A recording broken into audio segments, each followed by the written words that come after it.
Kaikuren ustez, ekoizpen arduratsua da gure abeltzain guztiei, handiei naiz txikiei, laguntza bera ematea. Kaiku kilometro zero, ekoizpen arduratsuko esnea.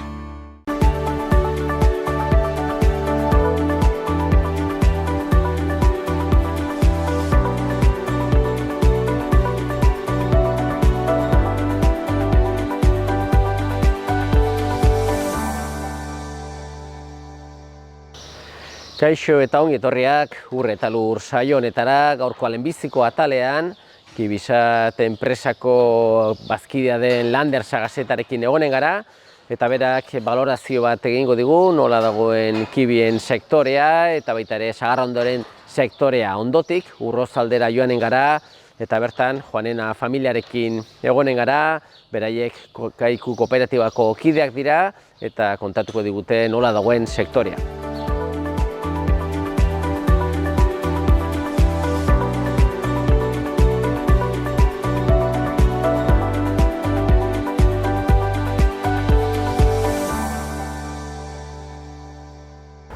Saioaren hasieran esan bezala, gaurko honetan lehenbiziko atalean Kibisat enpresaren inguruan solastuko gara.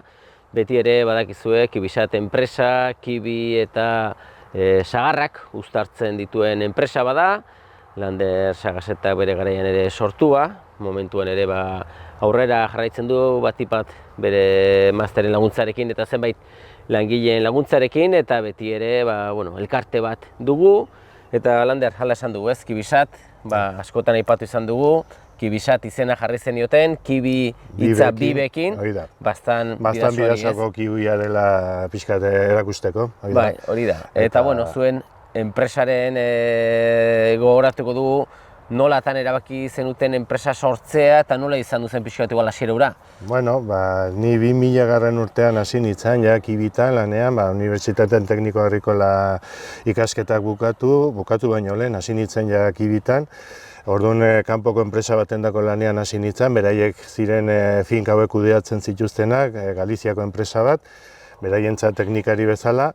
Eta gero, 2008 urte arte, beraie motibo ezberdinengatik erabaki zuten hemengo kudeak eta utzi nahi zutela, pixkat hemengo asuntua utzi nahi zuten, eta niri pena ematen zian, ja gustoko nituen hemengo finka hauek, lehenago kibi bastan aurreko enpresak aintzindariak egin zituzten finkak, eta hortxe momentu horretan erabaki hartu nahi nuen teknikari bezala jarraitu gai hauekin eta kanpo inguruan lanean edo bertan geratu etxean eta finka hauekin aurrera, ez da. Etxean aipatu nuen, orduan Maiten ere emazteare animatu zen eta ordurako ere lehengusu bat lanean genuen, gurekin ere bai, Joseba Sarratea, hemen Donezteben baserrian bere finka daukana, eta animatu ginen hiruen artean Kibisat enpresa sortzera, finka hauen kudeak eta hartu eta kibi produktore bezala aurrera egiteko. Eta orduan ere ekologikora egin genuen pausua, nik uste ongi egindako pausua izan dela, eta mentxe jarraitzen dugu. Gaur egun ere izan dira urte hobeak, urte txarrak, garai txarra pasa dugu orain arte, baina berriro ere irriparri txiki batekin gaude aurten kibi landaketari begira. Bai, hori esan barruen, ez? Uste guzti hauetan, gora bere asko izan du dire, ez? Azkenean, finkak ere, zenbait finka urteak badituzte, ez dakit ondotik finka berriren plantazio berriren bat ere egin zenuten, eta beti ere, beti edo izotza dela, edo beti badira arrazoi desberdinak, non zaila izaten da urte oparo bat izatea guztan, ez? Bai, hauek hemen orain gauden finka hau eta Narbarte ingurukoak eta 30 urte inguru dituzte, baina, haindik beste 10-15 urte honak ateratzen zaizkio, finka hori urtero kimatuz eta ongi kuidatuz, eta gero gu enpresa bezala 2006an landatu genuen hor Joseban baserri parean 5 hektaria kibi, hori dugu Isidrorena plantazioa azkena landatu genuen hori gazteago da, gaur egun 17. 18. urtea du, bete-betean dago, ongi dago plantazioa. Eta hori da hemengo egoera. Azken urte hauetan partzela txiki batzu landatu ditugu, hektaria erdiko partzelaren bat edo beste, baina ez dugu asko gehiago landatu. Bai, momentuan zenbatxo hektariak entzaudete kibitan? Denetara 17 bat hektare. Bai, erdia Josebak eta beste erdia nik. Bai. Eta aurten ikusten den bezala, kibi asko bada, ez? Azkarki kiwi fruta bada eta ematen du urte oso borobia izanen dela, ez? Bai, pasa ditugu 3 urte, udaberriko izotzak zirela eta produkzio asko galdu genuen, lehen urtean 100% kasi galdu genuen, eta bueno, aurten suertez erabat beste aldera egin du. Joera, libratu genituen udaberriko hotzak, ez zuten asko atakatu, gaba bat bakarrik izan duzen hola aste santu inguru hortan peligroa, baina bueno, etzen zerotik jetxi. Eta aurten hori, kriston fruta pila etorri da, eta inoiz ez bezala, orain momentu honetan lana daukagu fruta pixkat bakantzen. Dagoen guztia uzten badugu, gero ez da kalitatezko fruta izango, azaroan, bilketa garaian, eta orain egira pixkat bakantzen. Hori da, azkenean zuek kibia fruitu bezala bat jateko ekoizten duzu, ez? Bai, 180 oso gora dena jateko da, mai fruitua, eta beti izaten da destrio portzentaje bat, 103, 105 zenbait urtetan, hori industriara juten da. Gehien bat zumoak egiteko, eta gero beste industria mota batzuk ere bai, jogurretako eta hola kubito txiki batzuk prestatzen dituzte, industrian egiteko, baina hori portzentaje txikia da.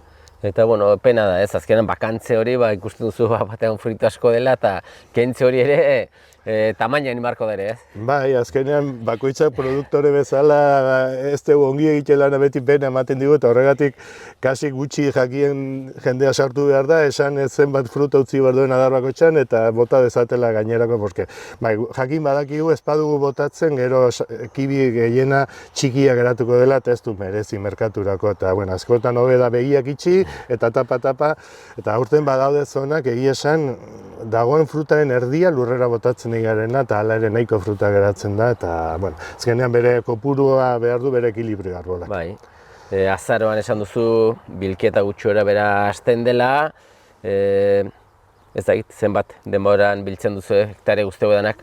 Normalean 3 aste zibiltzen gara, saiatzen gara, beti ere fruituaren brix, zenbat azukre daukan neurtuz, saiatzen gara azaroko lehendabiziko aste horretan, bilketa hasten, eta normalean 3 bat aste, behar ditugu dena erretiratzeko.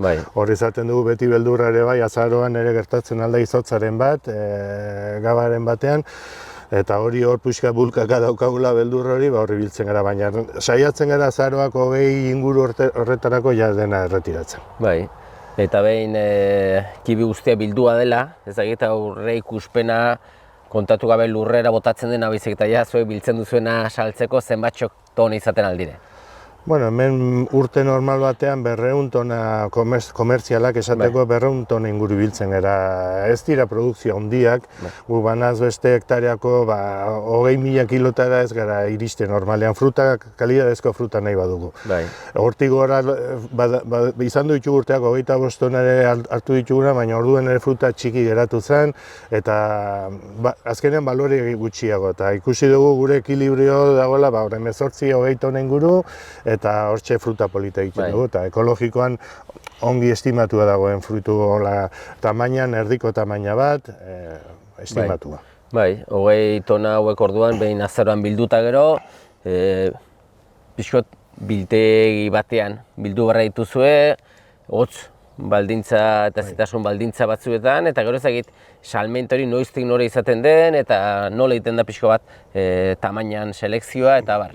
Guk azaroan fruta biltzen dugun bezala, hemen kaja hunditan biltzen dugu, 300 kilo inguru hartzen dituzten kajatan, eta hori ja kamara frigorifikotara sartzen dugu zuzenean, kanpotik zuzenean. Guk hemen Donesten badago instalazio txiki bat, 50.000 kilo manejatzeko moduko kamara txiki bat, eta gainerako produkzio guztia Frantzian alokatzen ditugu kamarak, eta arat bidaltzen dugu.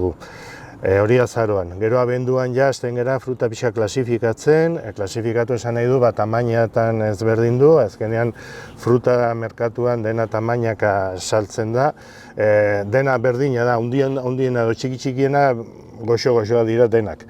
Baina azkenean merkatu gehiago estimatzen du fruta hundia, forma honako fruta, horrek gehiago ordaintzen da, orduan kasik 12-13 kategoritan sailkatzen dugu. Gero daude beste kibi zabal batzuk ere bai, horrek ere aparte egiten ditugu eta beste prezio bat dauka.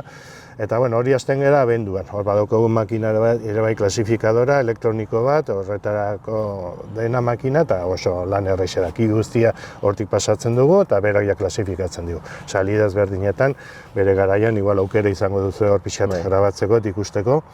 Eta, bueno, eta hor hasten gara ja gero ja merkaturatzen, fruta, ja pedidoak gure klienteak hasten dira eskariak egiten, eta astero hasten gara fruta saltzen. Eta hemengo gure kamara gustutzen dugun bezala, joaten gara Frantziatik blokeka, kamionaka, ekartzen berri zen gure fruta, eta guk abenduan saltzen hasi, eta kanpaina izaten dugu maiatza, ez beite ekainera ere iritsi gara, fruta saltzen, erki konserbatzen da. Hor 0 grado inguru edukizkero fruta izoztu gabe, baina temperatura gehiago eman gabe, kibia erki kontzen da kamara. Ezetasuna ere behar du, 90 gora, kontuzkero azala ez idortzeko eta ez xurgatzeko, eta bueno, suerte dugu kibiak manejo ona daukala kamara frigoríficoan.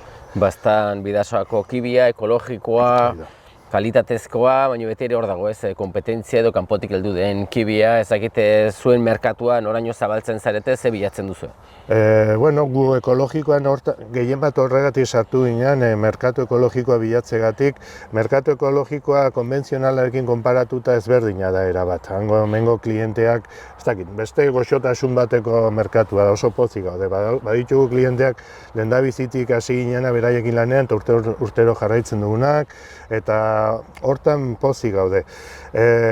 Noraino iristen gara, bueno, hemen Espainia mailan, Bartzelonan baditugu kliente batzuk, Valentzian, Andaluzia ere saldu izan. Horrela beti ere ez dira fruteri txikiak dire, ja esateko merkatuan volumena ibiltzen dutena, gu ja palek prestatuta bidaltzen ditugu kamionetan, eta 1000 kilo, 600 kilo, horrelako klienteak erosten dituzte, eta 15 egunetik joaten gara klienteak atenditzen. Gero hemen bertan badaude distribuidore batzuk potenteak Mendi eta bezalako fruta asko eramaten digutenak, eta defenditzen gara, Espainia mailan merkatu horietan, eta ero Frantzian ere kibi asko izan dugun urtetan, badaude hor kooperatiba potente batzuk, ekologikoarekin lan egiten dutenak, eta hori ere saldu izan dugu. Egia esan, ekoizten dugun fruta guztia, azkenean maiatzak gainerako saltzen dugu, problemari gabe. Ongi Lander, ikusi dugu kibitan esperientzia handia duzuela, eta urte batzuk pasatzen dituztelikan kibitan lanean, erabaki zenuten diversifikatu bartzen dutela, sagarrondoak landatu bartzen dituztela, eta pixka bat sagarrondoen inguruan solasteko, sagasti batera joanen gara, eta han jarraituko du solasean. Han jarraituko dugu.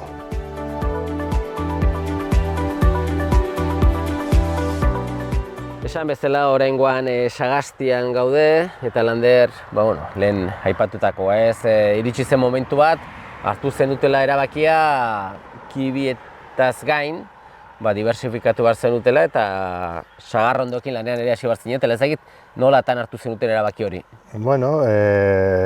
Ikusten genuen, terrenoa alokatzeko aukera izan du genuen, finka hartzeko aukera, eta hemen kibia jartzea beldurra ematen zitzen. Ni teknikoki hemen ez, baina hor gotxeago haizeak asko jotzen du, urare ez genuken hemen bertan askorik, eta orduan kibia jartzeko ez nuen sobera egoki ikusten, momentu horretan harremana genuken ITG-ko Álvaro de Benito teknikariarekin, eta berak aipatu zian, nolatan Gipuzkoan zegoen jendea finkak egin ez zitunak, sagar plantazioak, eta hor pixkat harremanetan jarri ginen, eta gero ikusten genuen ere bai beste aukera urtea konpletatzeko, pixka gure urte guziko lana konpletatzeko eta lan taldea lanaz betetzeko, iraila eta urrian geratzen ginen hor pixka kojo, eta honekin, produkzio honekin hori erki betetzen genuen. Hau nola honen produkzioa iraila eta urrian biltzen den eta gero kibi azaroan, horrela bilketako lan taldea hobekiago manejatzen al genuen, lan gehiago eman jendeari, eta gero nola bestelako fruta gintzan ibiltzeko makinaria geneukan, traktoreak, desbrozadorak, eta hola oso egokia ikusten genuen pixka diversifikatzea. Dena kibitan kibitan bakarrik ibili gabe, beste produkzio bat. Eta gero beste alde nire pertsonalki ikusten nuen sagardo-sagar hemen bertako aspaldiko produktu bat zela, Baztanbidaso inguruan betidanik ekoiztu den produkzioa, ez? Eta hori pixka berreskuratzeko gogo pertsonal bat ere baneukan. Hemen pixka galdu inda sagardo gintza gure inguruan azkeneko 50 urtetan esateko modun, herri guztietan dago etxeren bat dolarea izenarekin, dolareak abandonatuta, geldituta, eta hori pixkat idea, intentzio pixkat hori berreskuratzeko. Bai. Eta, egia esan Euskal Herri mailan sagardotegiek arrakasta handia dute, sagardoa ere edari oso atsegina eta asko edaten dena da, eta Gipuzkoan batipa dagoen arazoa da, azkenean lurra azalera ez da izugarri handia, hiri edo herri asko badire, industria asko badago, eta sagasti esaten aldugu den konsumorako sagasti gutxi. Horren zuek ere, hor ikusi zenuten beste bide bat ere, ez zuen sagarra, hemengo sagar guzti hauek sagardotietara bideratzea, ez? Bai, gu orduan garai hartan, hau 2010 urtean egin genuen finka hau, lehendabiziko fasean, orduan elkartu ginen Zapiain sagardotegiarekin, Astigarragakoa, eta Zelaia sagardotegia Hernanikoa. Beraiek zauden intentzioekin orduan zerbait landatzeko, eta gure zerbait egin nahi genuen, eta azkenean nik esaten dutena gozea eta jateko gogoa elkartu ginen momentu horretan, ez, eta hau aurrera atera genuen. Eta azkenean hemengo produkzioa gero saltzeko ez dugu problemari, nola beraiek eramaten duten erdibana produkzioa, hemen ateratzen den sagar guztia, erdibana partitzen dugu, Zapiain eta Zelaiak eramaten dute, eta alde horretatik errexe egin genuen honekin aurrera. Bai, momentuan zenbat hektarea sagar ondo dituzu? Sagasti honetan denetara 15 hektarea dira. 6 hektarea dira lehendabiziko fase honetan 2010an landatutakoak, eta gero 2017 urtean beste fase bat landatu genuen, beste 9 hektarea. Horiek arbol gazteagoak dira, aurten hasiko dira produkzioan poliki sartzen, ikusten dugu sagarra badakartela, hauek ere bai, eta aurten urte polita dugu ere bai sagarretan. Egia esan, hasiera ez zen oso erreza izan, ez? Sagasti hau bera ikusi zen, sagarrondoak indar gehiegi zuela bezala, ez? Berdera asko joaten zen, baina fruitura gutxi, ez? Bai, hori izan du da gure problema sagasti honetan hasieratik, lehendabiziko fase honetan, uste genuna, baina indar handiagoko zainetan injertatu genuen variedade hauek, bertako variedadeak dira, Gipuzkoaldeko variedadeak, ditugunak, eta uste genuen, orduan 4., 5. urtean produkzioan sartuko ziala, eta etzen ala gertatu. Arbolak oso vegetazio handi egin zuten, indarra asko, eta kosta zaiote pixka produkzioan sartzea. Gaur egun 13., 14. urtea dute, eta pixka kalmatzen hasi dira arbolak, eta orai erantzuna hemen daukagun. Arbola handiak dira, eta fruta pixkat kargatzen badute, azkenean kantitate handia da ere bai. Hortan, lehendabiziko 10 urteko pausu hori oso gogorra izan du da, suertez kibia hor geneukan, pixkat apoiatzeko, eta sagardotegiak ere bai, pixkat laguntzeko ekonomikoki atzetik, eta aurrera atera dugu, aguantatu dugu, nahiziko 10 urte hauek, eta orai erantzun hemen daukagun oso. Bai, eta kibietan esan dugun bezala, fruitu asko den bezala, aurten sagastian ere sagar asko, ez? Bai, hala ikusten dugu, oraila 2 urte izan genuen produkzio oso polit bat, lehendabiziko produkzio handia esateko, lehen urtean ezer gabe geratu ginen, bezeria asko handia dugu, eta aurten berri zen produkzioa. Eta, ikusten dugu, dagoeneko oraila 2 urte, baina sagar gehiago nabaritzen dugu. Ez naiz atrebitzen zenbat dagoen esaten, ikusiko dugu gero irailean eta hasten garenean pixkatzea errendimentuak, baina itxuraz eta hemen ibili den teknikariak eta jakitun guztiak diote aurten sagar gehiago dagoela. Sagarraren kasuan, bilketa noiz hasiko duzu? Dena normal joaten bada, azkeneko urte hauetan bezala, iraila hasieran hasiko gara. Hau adibidez, variedade hau, mozolua, hau lehendabiziko izaten da, eta normalean iraila lehendabiziko astean preste egoten da biltzeko. Bai, eta bilketa, bilketa prozesua, askotan eskuz zibilizarete, mekanizatu behar duzue? Orain arte beti eskuz bildu ditugu, kiskiakin eta antzinako erara, baina horrela 2 urte hartu ginean ja kantidade horietan lan gogorra zela. Eta gero jendearen lanerako bilatzeko zail dago, gero eta zailago nekazaritzan, eta horten animatu gera makina bat erosi dugu, arbola astindu eta lurrera botako dugu sagarra, eta gero lurretik makina barredora batekin sagarra biltzeko. Aurten probatuko dugu, lehendabiziko aldiz, pentsatzen dut aurten transizio urte bat izango dela, erdi bat makinekin biltzen badugu eta beste erdia eskuz ibili barko dugu, pixkat xokoak eta biltzen, eta hori ikasen, jo marko du makinarekin ere, baina hortara goaz. Orduan, sagarrondoak ere, barietatean arabera, lehen edo beranduxo biltzen joanen zarete, eta ezagit, sagardotik ere, sagarra jotzeko, azkenean denbora gutxi behar da, sagarra biltzen denetik, sagarra jotzen den arte, ez da komeni denbora gehiago pasatzea, nola izaten da antolaketa pixko bat, bilketa, barietateak, sagardotik eraman. Bai, hemen kontrolatzen dugu abuztu erditik gora hasiko era analiziak egiten, almidoi analiziak, Brix analiziak, eta jungo era bariedadeak nola doazen ikusten. Hori dena sagardotegiko enologoak kontrolatzen digu, eta berak eskatzen digu, zein bariedadekin hasi, arbola astindu, ustu eta bildu. Gero normalean, azkeneko 4 urtetan ikusi dugu, beti mozoluak inazten gera, gero urte bitxiki bariedadea da ondoren datorrena, ondotik txalaka, eta horrela joaten gara astez-aste, ondutzen dien bezala biltzen. Egia da sagardotegiak, bere momentua daukate, gero eta berdeago hartzen da sagarra, goizago, lehenago baino, baina hori gu ez dugu erabakitzen, beraiek esaten dutenean, lanean hasten gera.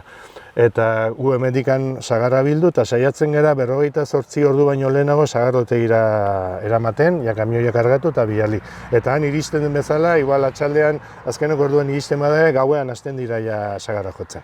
Denbora asko utzi gabe. Zuen sagarrondo hauek dana, Nafarroan daude, Euskal Herrian daude, eta gero badakigu ere, erkidegoan Euskal Sagardoa, jatorri deitura hor sortu zutela, eta beti izan duzue borroka hori edo nahi hori, hemengo sagarra ere nola ez, deitura horren, jatorri izendapen horren barrenean sartzea, ezagite nola doan prozesu hori. Prozesua indigan geldi dago, izan ditugu hizketa batzuk, voluntadea dago, Nafarroa etorkizun motx batean sartuko dela deo barruan, baina gaur egun oraindikan ezin dira gestio horiek eta burutu, Europatik eta hor daude papeleo batzuk eta oraindik bukatu gabe, baina voluntadea dago, aurtengo produkzioa ez da sartuko, baina nire esperantza da urrengo urtekoa aukera izatea deoaren barruan sartzeko.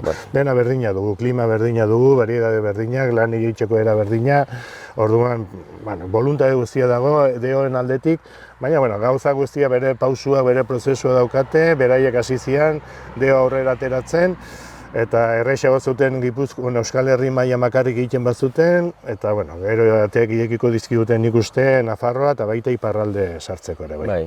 Eta ez dakit bukatzen joateko lander, Kibisat enpresa, Kibi hektare kuadrilla, Sagarrondo hektare kuadrilla, ez dakit goreka pixu bat hartu duzu edo begitan duzu beste proiektu txikiren bat, erraunditzea edo aldatzea? Proiektu txikiak, beti aukera baldin badugu kibi gehiago jartzeko, baita sagarra ere baina kantitate txikitan. Nik uste oreka bildu dugun, urtetan ere aurrera goaz, eta hauek gauza bedena mantxo epe luzerako inbertsioak izaten dira, eta nik uste nahiko lana badaukagun gure buruarentzat, jendea harrapatzea eta gazteak ez dira asko hurbiltzen lan hauetara, eta etorkizuna guretzat kompleto daukagu, eta zerbait sortzen bada, eta norbait interesa baldin badu zerbait berri egiteko, gu idekitako pixka laguntzeko, eta gure esperientzia presentatzeko, baina gu nik uste kompleto daude. Osongi lander, espero dugu ez, aurre ikusten den horia betetzen denez, eta buzta handia biltzen duzu Kibitan eta baita ere sagarrean, eta ordura arte ongi segi eta uda ona egiten duen, eskerrik asko. Eskerrik asko zeri, baina agur. Kaikuren ustez, behiak gure larreetako belarrez elikatzea da ekoizpen arduratsua, eta horrela gure ingurua ezagutzen dugun moduan zaintzea.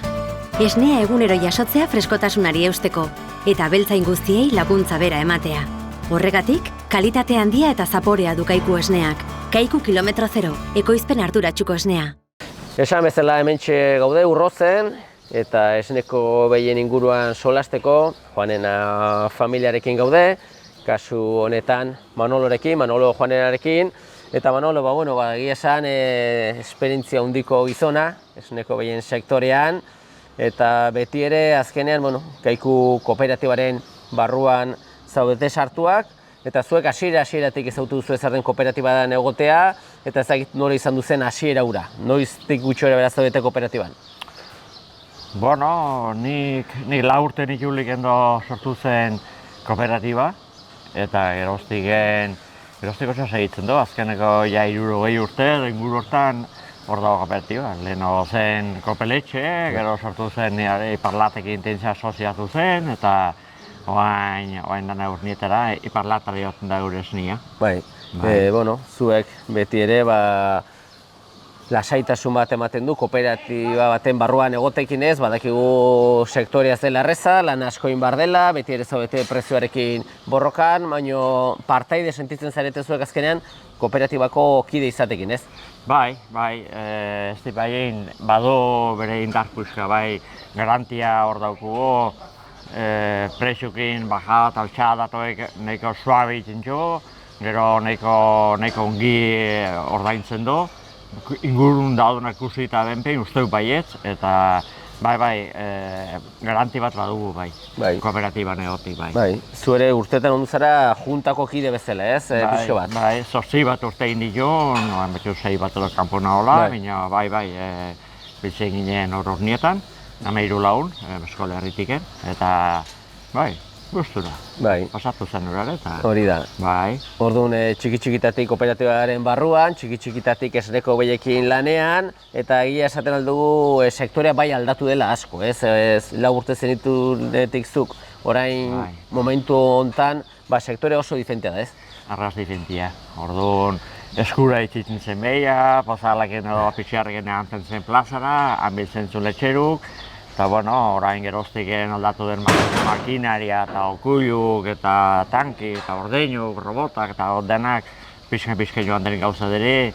Igual topia, eskuna jugo zein da, aldaketan beste ez da ikusko hemendik aurrera igual, bino ez daikit, benpin aldaketa pila bat izan du da eta zuen kasuan ikusi duzuen nola ikuilua handitzeaz gain, behi kopuru ere handitu duzuen, Jeizteko, azuk esan duzun ez, jeizteko lehen oso lotua zen hori orain robotan bidez jeizten duzue, eta pixko bat atzetik generazio aldaketa etortzekin, semeak sektorean sartzekin, pixko bat malgutasun edo askatasun pixko bat ere baduzu ez? Orain, urte batzu, semiak hemen inkorporatu ziren, eta pixko ampliatu ginen, doblatu lehengotiken, eta aldaketa, gero gorontzona robotekin eta posibilidadi badago, ordeinu dena berekitzen behitu, pixko behitu horre dena jozala, bino, ongi horrekin, Ongi. Manolo, ikusten dugu azkenean zure esperientzia semei ere aportatzen duzula, zure laguntza ere eskartzen dute beraiek, eta jarraitu orain arte bezala ez, zure bizi hau da ez, gustora itzen zara lanean, eta osasuna den bitartean aurrera ez? Nik honi zen bitartin jo, ni hemen haitzen ez gustura, eta semirien lagunduko diot pixko, eta uste dut hementsa jarraituko dutela bizia segitzen den bitartin jo. Horrela xe, Imanolekin jarraituko dugu, eta eskerrik asko, gizan. Zueri, aio. Manuelekin egon ondotik esan bezala Imanol Juanenakin gaude, badakizue, Imanol eta bere anaia Ibai, sektorean sartu ziren, etxeko ikuiluarekin aurrera jarraitzea erabaki zuten, eta halaxe izan duzen ez, Imanol, zuek txiki-txikitatik hau bizi izan duzu, ikusi dituzue gurasoak buru belarri lanean, eta ezagit, adina hartzekin pixka bat ikusten da momentu batean, erabaki bat hartu behar dela etorkizunari begira ez? Eta zuek hori erabaki zenuten ez, hemen jarraitzea? Guk, más o menos, txikitatik ja gustatzen ditzaigun hau, eta erabaki genuen nahi genuen hemen segitu lanin, baina eta garrantziun, eta hori ideia gauna izan duzen eustez, Libizko kanpun probatzeko. Guzteko kanpun zertagoan, hau hemen zagoela, gero ere, eta guk hola kanpuko probatzekin egin genuen lau ere Eta hori, bilek egin ginen kanpun pixko lanin, eta genuen gogu hemen sartzeko, eta bi batean utzik gintuen lanak, eta sartu ginen aketamakin. Zuen gurasoak bizi osoa honetan lanean, beste bizi modu bat zen, beste lan egiteko modu bat, eta zuek sartzekin batera ez egite azkenean txip aldatzen den, ez egin nola zenuten ofizialki soziade bat bezala egin, edo nola izan duzen? Bai, lehenago ere beraiek ziren sozietatea ere bai, ziren bai, osea, familia errazen, oain ere bai, baina, bueno, ja da, haundigu edo, bueno, Parteide gehiokin, ez? bai, parteide gehiokin, orduan, asteburutan, eta txandakatzeko aukera gehiago dago, lehenago batxetan bat dauden, pues, beti gaina bilekin nola bat bezala diren, pues, beti bileko marra zuten, ez da ginen guk noizpeit kanbide bat egiten edo, baina oain, pues hori, baina igandetan, eta... Libratzeko eta... Bai, gularun beti bestetzen badugu, pues, igantan atxatamak, eta moldatzen gara, aizago, bai. Zuek ja bi anaiak sozietatean sartzekin, sektorean sartzekin, ze aldatu zen pixko bat? Ikuspegi aldatu zenuten, ja kopurua handitu zenuten, obra berriren bat egin, ja aldatzen da ez, etorkizunari begira dana ez? Bai, orduan hori, zegoen robot batekin zauden, 60 bai izten, eta gu sartzekin bilek gobernuk ere subentzio emateko obligatzen du, eta gainera guk ere nahi egin onditu barra egin, eta onditu egin, ere egin bigarren robot bat, eta berti 60 bai izteko. 120 bai izten, dentera 220 bat, daude bai. Eta inbertzen dugu ginen bertze pabellona migak eta entzuok eta kontzeko, eta siluk, eta obra desenti inbertzen dugu ginen ampliatzeko bai. Aldake bat ematen delikan, azkenean behar da prozesu bat, egoki itzapen bat ere, eta orain da momentua pixko bat ja urte batzu pasatuta estabilizatu zareten esaten aldu, ez? Beti dire ezoizko gauzak edo imprebistoak, baina normaltasun baten esaten aldu zaudetela ja, ez? Bai, oantxe nahi gara, oantxe ja akitzen oso benos ja dena, eta bai, mendik aurrera ja zango zen, bai, gehiago mantentxu, eta, bueno, beti emartela berritzen gauzak, baina ja obra berri gehiago espero dugu bolada bateko ezitia, ez? Ja, jarritago da. Bai, Kaiku kooperatibako bazkide zarete, eta badakigu ez, Kaikuk bertako baserritarrak bilatzen ditula, kilometro zero, hurbileko esnea konsumitzaileei iristeko, zuentzat ere zure aitak aipatu du, ez? Azkenean kooperatibako kide zarete, eta azkenean parte bat zarete zuek ere, eta ikuspegi hori ere garrantzitsua da, ez? Nahiz eta beti borroka hori izan pixko bat prezioarekin, ez? Bai, a ber, badugu garantia gehiago, edo bertze batzuk zunbatzen dituzu kontratu egiten dituztela 3 hilabete edo 6 hilabete, orduan egiten zioten dikain badoazi, eta da osozio berri bat, ez dakite, orain dela 6-8 hilabete ez nio zaien goiti, orduan bai igual beraiek asistien kobratzen guino gehiago lehenago. Inazten dini bajatzen ere bai, beraieri gurin lehenago ematen diote bajon bat, golpina handia, eta hau da askoz estable guaz, baduzu garantia da segurtasun gehiago, aurrera segitzeko beldur gutxigo. Bai. Hainbeste buru izan da behiak bazkatu behar dire, eta bazka ez, bazka gauza duen bezala ikusten da garestia dago mortala dana ez, erosteko orduan, zuen kasuan saiatzen zarete posibleen einean, etxetik aldik eta bazka gehien iten?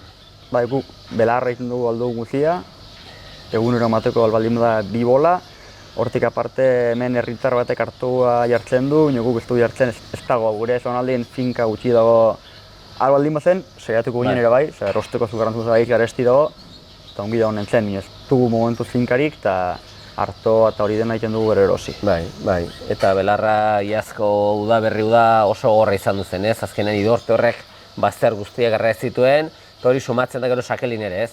Bai, idorteari garrenetiken hartoa askoz garesti hori zen, entreke idortea eta Ukrainako gerra horrekin ere ez dakit asmatu duten edo kriston igoera esan duzun, hartu denak, pentsuak eta denak, eta belarrare hori zugarran duzun bezala etzenate, gutxiko egin ginen, eta ez dugu inoiz erosi belarri, aurtengo udaberrin erosi bertzen dugu belarrare kanpotik. Bai, eta oraingo udaberri uda parte hau, belarra eta izate atatzen ongi xamar edo? Bai, aurten justo da, lehen urteko kontrako, aurten euri asko eta belarra ongi, badago belai dode garde berdik, eta pentsatzen dut urren urtein belarrik erosi gabe moldateko garela berriz. Hori da.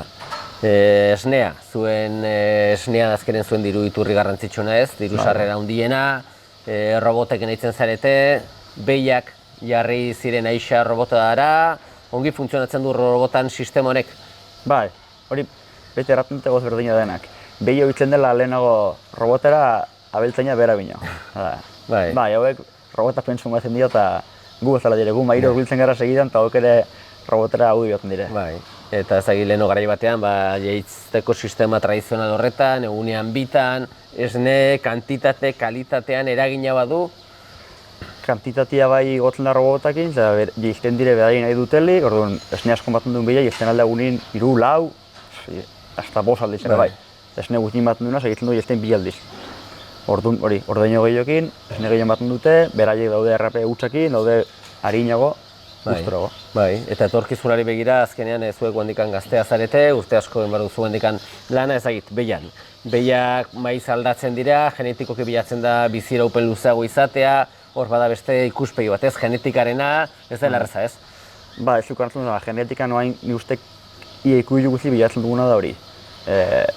Irabazik ematia behiak. Irabazik emateko, hori, jardu biziraupen alita luzena, kalidade alita hobena, problema gutxi, kasi ia gehienak bilatzen dugu hori.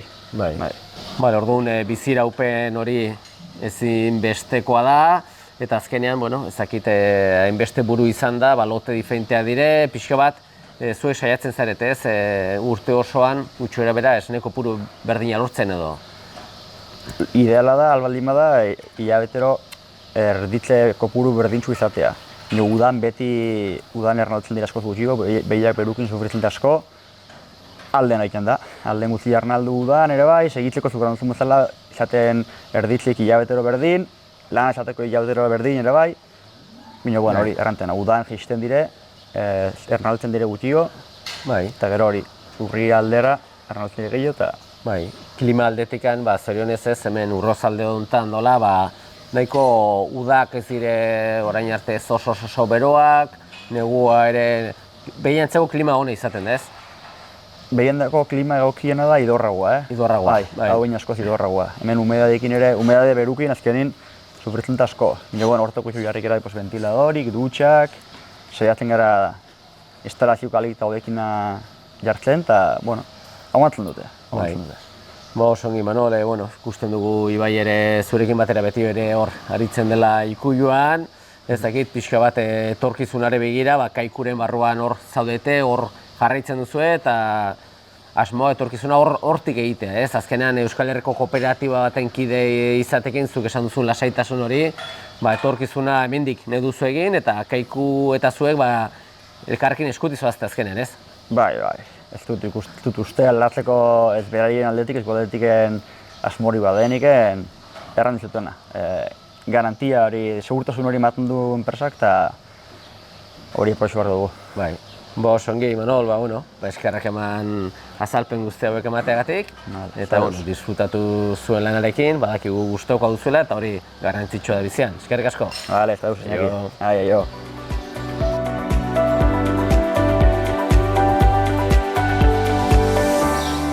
Besterik gabe, agur esateko ordua iritsi zaigu eta eskerrak eman zuen arretagatik agurtzen gara. Ongi segi.